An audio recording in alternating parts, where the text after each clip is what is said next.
C'est au pied de la montagne, surmonté par le pic du Mollard Noir, sur les rives du lac du Bourget, que vivait un pêcheur. Son entreprise était modeste et ce que lui donnait le lac irrégulier, mais cela lui permettait de subvenir à ses besoins.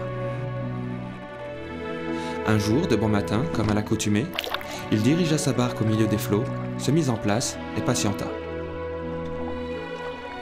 Mais toute sa patience et tout son savoir-faire ne suffisaient pas toujours. Il attendit longuement, mais ce jour s'annonçait de malchance. Midi passa, et notre pêcheur n'avait rien pris. Exaspéré, il se tourna vers la Providence. « Ô Providence, je t'offrirai ma première prise, je remettrai mon premier poisson à l'eau. Donne-moi une journée fructueuse, et je ne serai pas ingrat. » Il fut entendu. Le poisson qu'il sortit de l'eau l'émerveilla. Il en avait rarement vu d'aussi gros. Il se rappela alors sa promesse. Cependant, il hésita. « Ce poisson me semble fait d'argent, et je suis dans le besoin, se dit-il. Je remettrai le prochain à l'eau. » Il déposa le poisson au fond de sa barque, rejeta sa ligne à l'eau, et se remit à patienter. Il n'eut pas à attendre très longtemps. Après seulement quelques instants, sa ligne se tendit. Il venait de faire une nouvelle prise.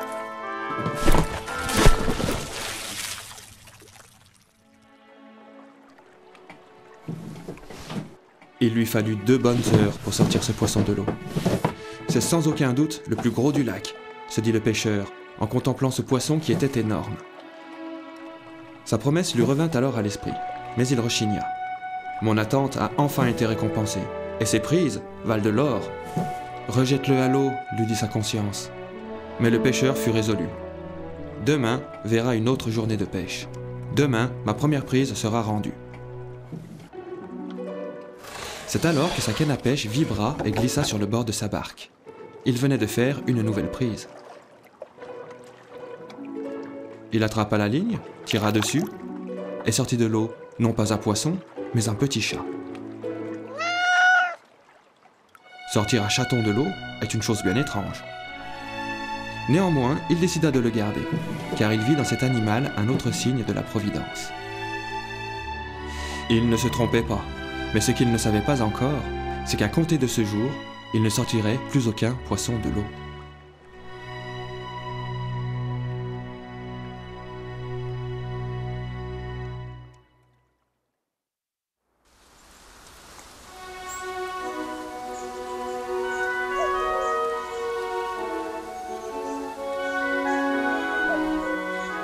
De nombreuses semaines s'étaient écoulées depuis cette journée sur le lac.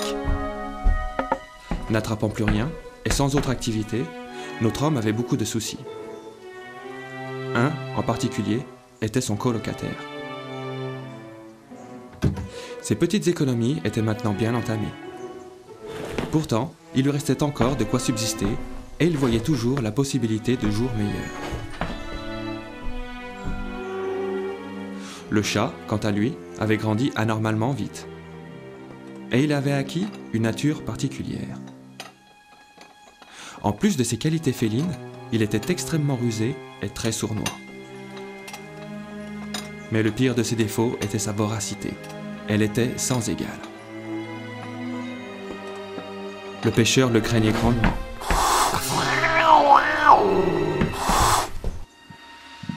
Il avait bien compris que l'animal était sa punition. Oh, qu'il regrettait ce jour de pêche. Malgré tout, il se devait d'agir. Tuer l'animal? Hors de question. Il ne voulait surtout pas défier la Providence. Mais le garder ne ferait que prolonger son malheur. Il ne put alors penser qu'à une seule solution. Il attendit. Et profitant du sommeil de la bête, il mit son plan à exécution.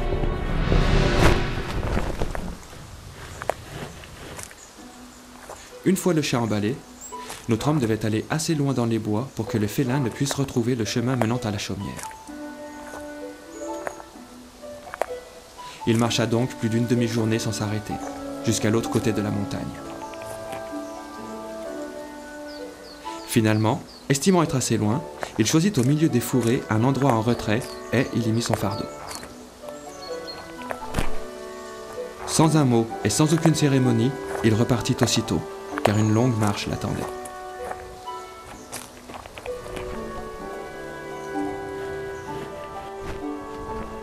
Notre homme se sentait libéré. Le chat était vivant, mais loin.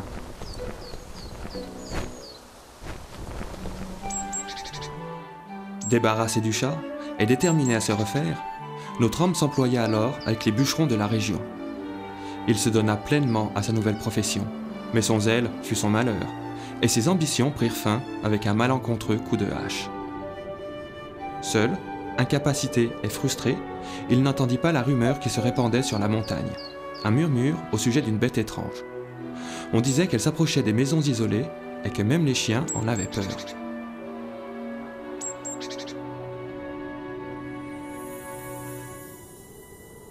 Souvent, les conséquences de nos actes passés se présentent lorsque l'on s'y attend le moins. Alors que l'homme se rappelait sa vie de pêcheur, ses poissons, ainsi que les rêves brisés d'une vie meilleure, un animal oublié comme une promesse non tenue, un animal qui était devenu une bête féroce, rôdait aux alentours.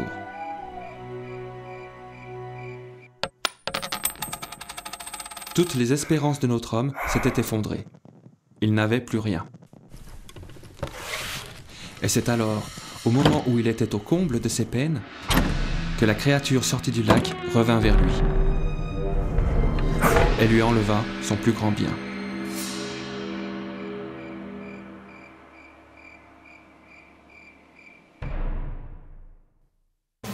La présence du monstre était maintenant reconnue, et la nouvelle se répandit dans la région.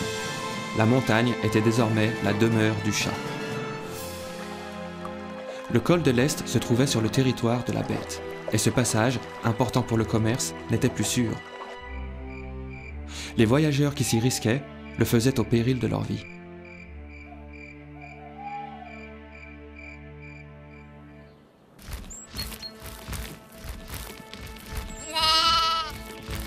C'est dans ces circonstances que deux guerriers, deux frères, arrivèrent dans la région.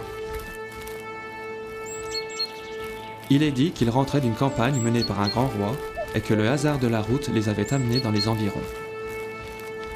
Mélianus le lancier et Berrius l'archer promirent de débarrasser la montagne du monstre.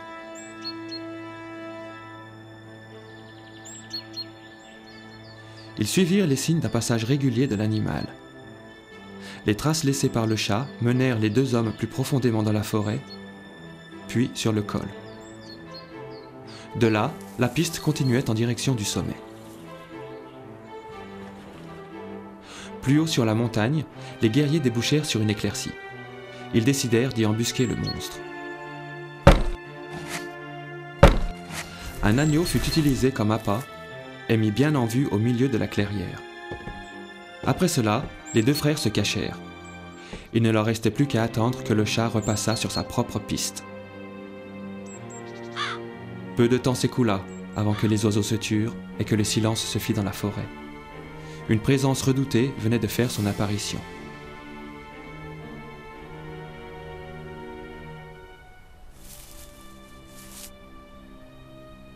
Les deux frères se préparèrent. Leur plan fonctionnait.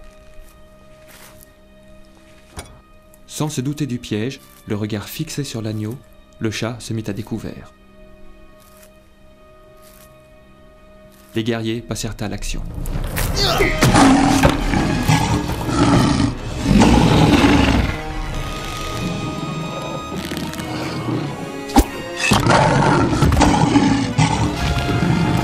Attaqué des deux côtés, le monstre prit la fuite.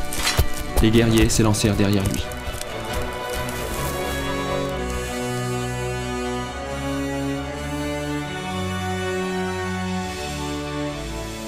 La poursuite les mena sur le sommet dominant le col.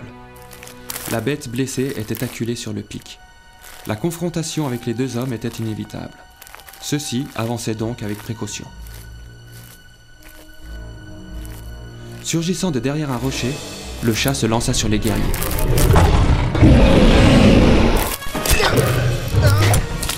Mais ces derniers ne se laissèrent pas surprendre. Frappé, le monstre glissa du rocher, bascula dans le précipice et chuta de la montagne pour tomber dans le lac, retournant ainsi dans les profondeurs d'où il était un jour venu.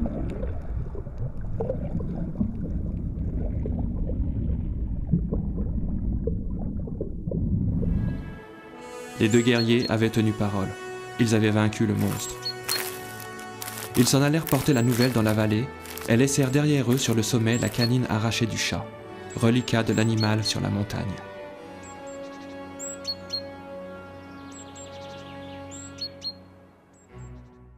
Depuis ce jour, le pic dominant le lac du Bourget est appelé la dent du chat.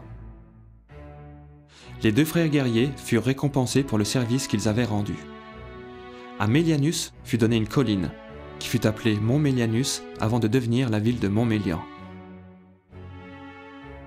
À Berrius fut donnée une parcelle de terre, qui fut nommée Chambérius et devint la ville de Chambéry.